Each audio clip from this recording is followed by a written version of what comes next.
going for quite a few seasons at on off. Really, really excited that you can join me actually. Oh, thank you for the invitation. Yeah. So how are you feeling now that the show's over?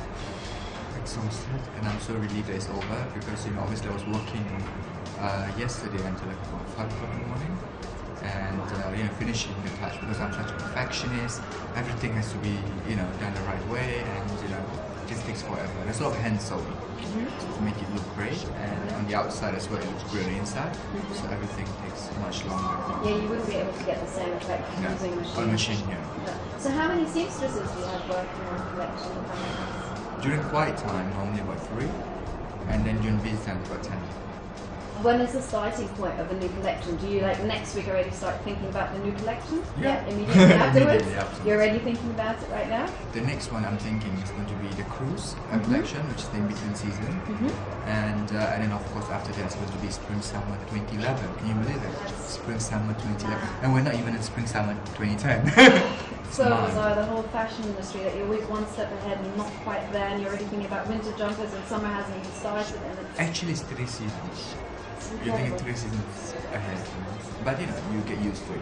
I mean, initially when I first started, I couldn't get around it. I don't understand why you work 3 seasons in advance. Yeah. But then now, sometimes I have to ask my assistant and say that, which year are we in? I feel exactly the same. Every single time, literally while I was watching your show, I was like, hang on, is this autumn, winter, spring, summer? I'm so confused right now. Exactly. But I have to say, I really, really, like I said to you before, Flash Gordon, huge fan.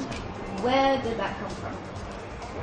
Well, it started off, actually, I read one of my reviews a couple of years ago, and everybody says, oh, Ashley makes fabulous party dresses, but they don't, they can't expect us to go out in the winter with just, party dresses. And I thought, you know what, it's a challenge, So I tried to hone my skill in learning about tailoring, because for me, I need to know exactly how things get done before I actually go into it and do my research and understanding things like canvassing and everything else.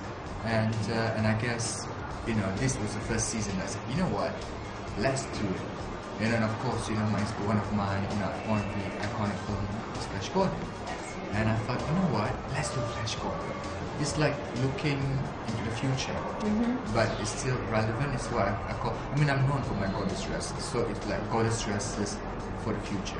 Absolutely. When all the models, I was saying earlier to Sharon Dawson, who's doing your makeup as well, that when all the models were standing collectively at the end of the show, it was literally like seeing Greek goddesses reinvented for 2010. It was so beautiful. Thank you. And you've chosen your models incredibly well. And how did the casting process work? Well, I sat down with my casting director, somebody that I've worked with for like at least 7 years, and she's always been my confidant, And every season, she'll come to the studio to see me, look at the collection, and I will go through with her my inspiration, and then we go for a look. And of course, we see like, I think when we were doing casting the other day, I think it was like I've seen about 600 girls. Wow. But then it has to be the right girls, Of course. With the right look, the right attitude, because at the end of the day it's about selling a dream and selling a vision, or pushing a vision and pushing the boundaries. So I want the girls that are still very beautiful, but at the same time very modern. To make it contemporary. I thought that was beautiful. The fact that you're designing obviously a lot for the red carpet, was that just a natural progression? I would say that it's the evolution of my work. I've been in the industry now for like 9 years, and next year my 10th year anniversary. So it's you learn, and I just was when, for example, I was working Florence and the machine for the performance. I was only given like 3 days to create this magical thing. Wow. And of course management work, and so I do believe that people are getting,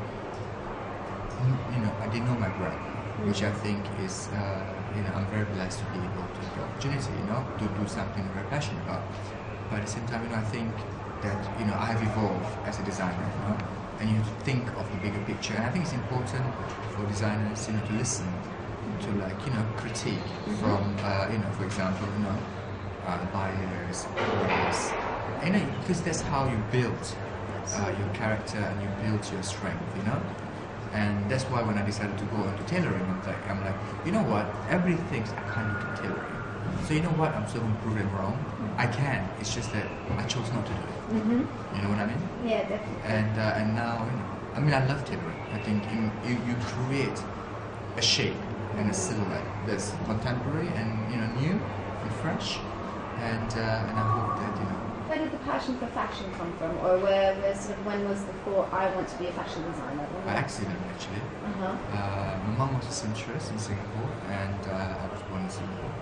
And as a child, I used to spend a lot of time, you know, watching, looking at her sew things, and I would very fussy as a child, so you know I was wanting my own thing. So she ended up doing things for me, you know, and so she became my seamstress and designer as well. Yeah.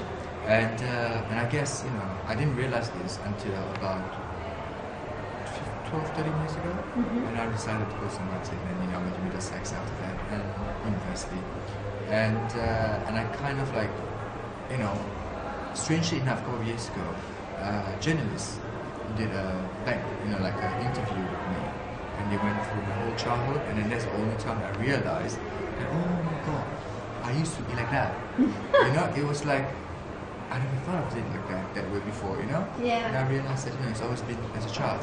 You know, people always say to me, oh, you know, has it always been your dream? And I must say, yeah. You must have been subconsciously, like you said, watching your mother and sort of always having it around. And coming to London, obviously coming to St. Martin's, was that, how did you hear about St. Martin's? Of course, I've been over St. Martin now. That's where the breeding ground for the people like, you know, the late Elizabeth McQueen, you know, John Galliano, everybody knows about St. Martin. I mean, like, what I learned from St. Martin was that I learned how to drape on the stand. And I think that's very, you know, important for me as a designer, because that's what I'm known for, you know, draping. And everybody says, oh my god, how did you do all this draping?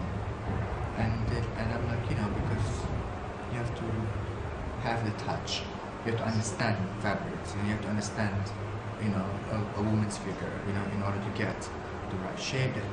Because draping is actually very hard, you know, it will accentuate. Absolutely, you have to be careful that you don't drown the person. Exactly. And from this collection, which would you say was your favourite piece? Oh, it's so hard. That's not fair. That's such not a fair question. If somebody was to ask me, I wouldn't know what to answer either, because there was Neither so many dresses. I mean, I love my plastic. You know, that's so like, whoo, you know, completely different. That was very new for you, no? Using Yeah. fabrics like, yeah. But you know, I did it before actually, about 3 years ago. I was working for like Post-it notes when Lady Gaga wore my dress for Jonathan Ross, you know. And but then I never push, you know, because then I'm like, oh, okay, let me just dip my toe and then let me just go back to what I'm used to, you know, kind of thing. But then, you know, I feel that, you know, in order for me to move forward, I have to believe, you know, and you know, you need time to actually have that strength to actually believe in yourself. And I guess, you know, and follow your vision. And I guess for this season, you know, I've told myself time and time again, you know, just do it. Yeah, well, you've proven. Don't be afraid. No, you shouldn't be. And you've proven longevity, and you've got an incredible fan base as well. Just quickly, you touched on Lady Gaga. Obviously, that's a huge celebrity endorsement for you. Who else, or who would you dream of dressing, or sort of, is there anyone that you go, wow, if they would? Oh my god! Does it get any better? You should have warned me about this question. I have time to think. I can't think now. I've just finished working a fantastic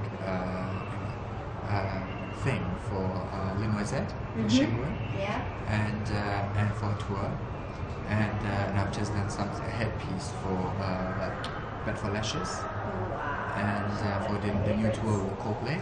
Amazing. So, you know, it's like, for me, I mean, everybody says to me, oh, you know, you may be so glamorous that you get to know the celebrities, you get to work for these fabulous people. But for me, it's just a job, and I'm very fortunate to be able to follow my dreams, and I'm so fortunate that I'm given the opportunity to do something I'm very passionate about. Because I think a lot of people are stuck, you know, in a job that they don't love, and I'm so lucky, you know, and I'm so blessed to be able to have given the opportunity. And I think, you know, at the end of the day, you know, I mean, like, for me as well, you know, like, feedback from the customer are very important, you know. So, you know, when a customer comes to me, when I go to, for example, in Singapore, you know, and they say to me, oh my god, your dress makes me feel like a goddess. To me, that's a huge compliment because it's somebody who buys the dress, who pays for the dress, who wears it out and makes her feel good. And I think that, to me, is the biggest compliment. Yeah, absolutely. Thank Nice you so to much, meet you. Ashley. Two-step, two-step, two-step, two-step, two-step, two-step.